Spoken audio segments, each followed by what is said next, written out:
In an election, it all starts with the campaign.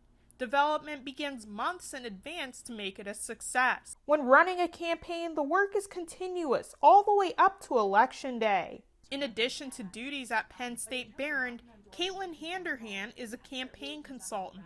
She managed the campaign for Democratic State Senate candidate Julie Slomski. She describes the campaign as a marathon.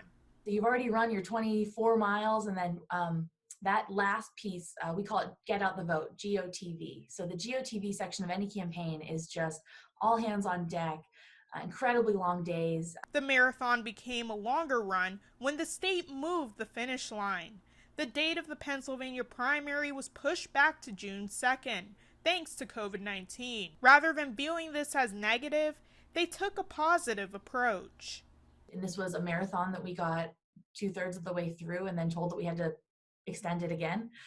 So then that final sprint at the end was even more tiring. But having more time to talk to voters, I don't think is ever a bad thing. So what does it take to make an effective election campaign? Every good campaign has a plan. It all starts there. So whether that's a field plan, a fundraising plan, how you're going to raise the dollars to reach the voters is the foundation of any campaign plan. Julie Slomski is running against well-known community figure Andre Horton in the state Senate race. The first-time candidate, that is their biggest uphill battle, is getting that name recognition up and getting their name out to voters.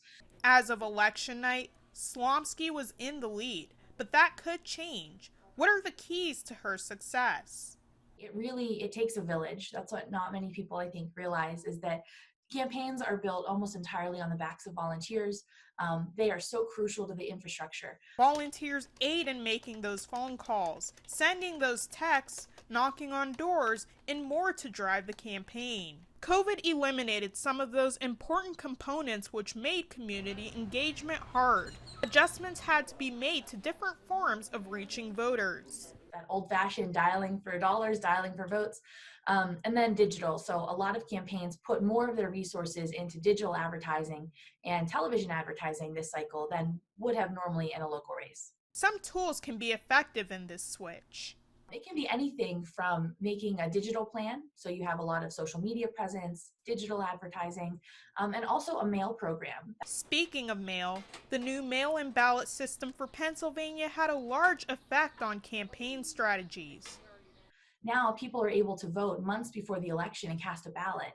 So that traditional schedule of running a TV ad a few weeks before the election or sending your mail pieces a few weeks before the election, that's going to have to be updated. That doesn't necessarily hold true now because you are having voters and potentially a large portion of voters voting very early this year. They did this through their phone calls and digital efforts, but how did they hold these events that are a major tool to meet your voter community?